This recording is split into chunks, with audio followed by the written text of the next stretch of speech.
Well, well, I guess it's been long enough. Let's talk about the job that single-handedly got me to early retirement, shall we?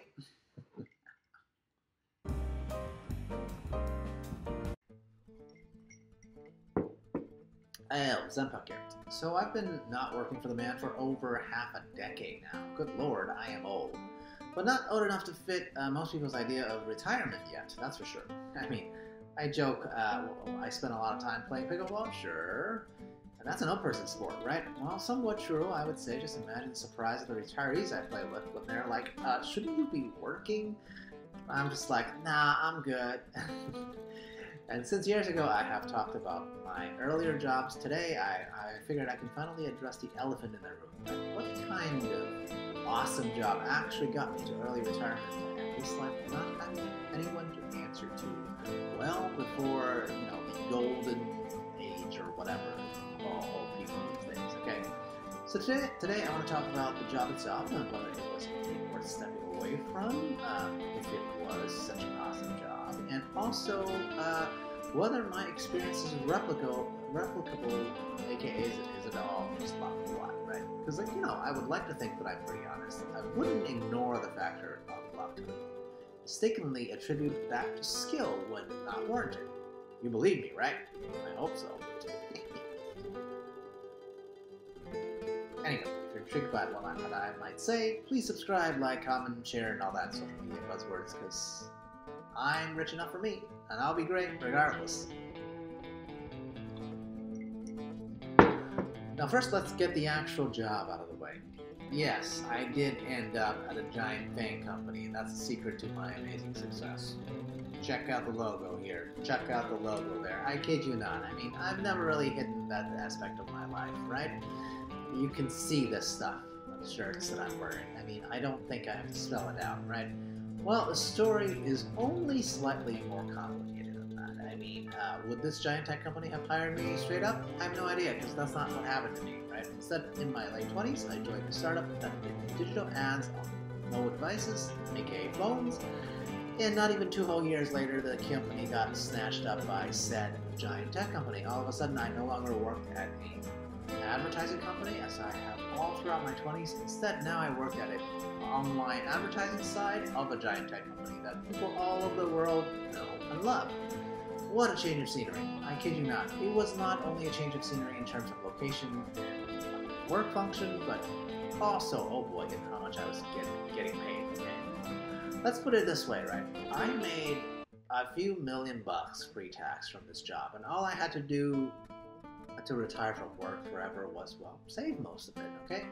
Considering that in my 20s, each year, right, I barely made over 100K, you can see the discrepancy here. Less than 10 years with said FANG company was worth like multiple times what I made previously, okay? And so yeah, as much as I am a cynic against work and corporate culture and all that, I am extremely thankful for the company of my corporate days for, well, valuing me enough so that I can finally transform into a real capitalist.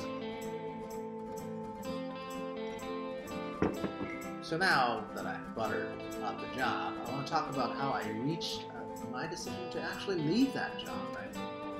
Now these things, all the nice things that I've said are totally true, right? I joke when we transitioned from the startup into this established powerhouse of a company, my actual job function didn't change dramatically. I did get a bigger and bigger team. I did get paid more, but because I have a bigger team, I actually personally work a bit less.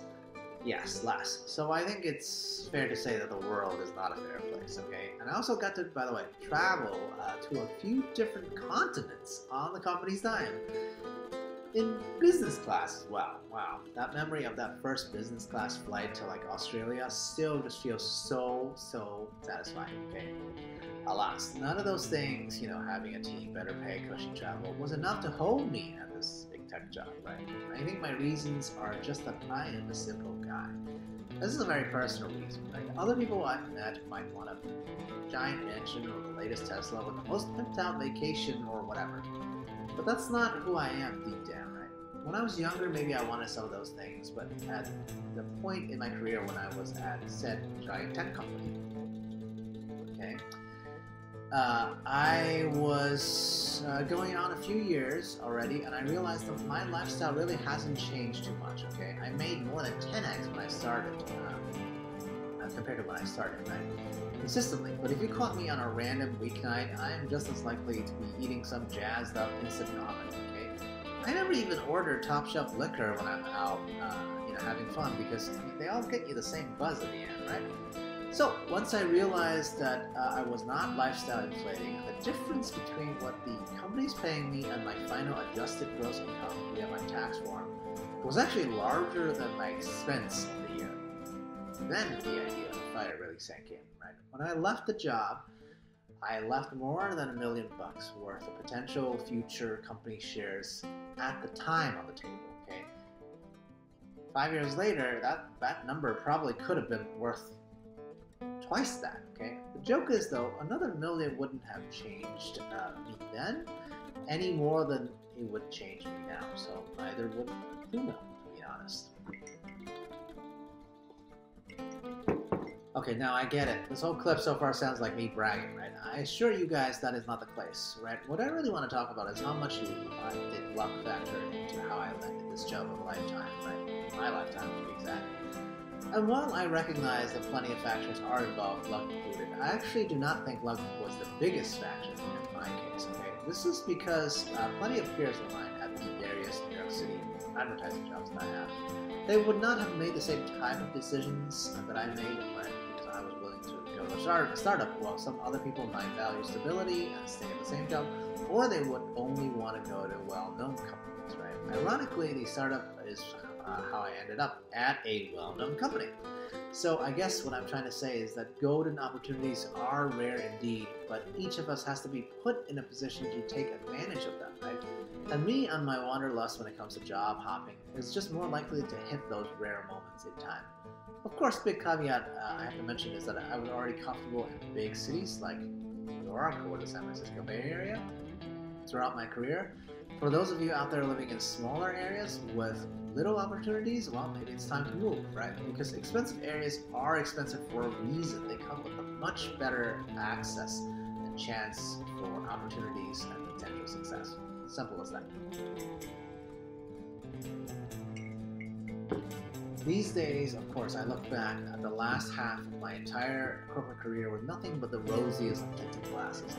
That's because I'm out of the grind. Heck, a few more years like this, and I can finally say I've been retired for longer than I've been at any single job.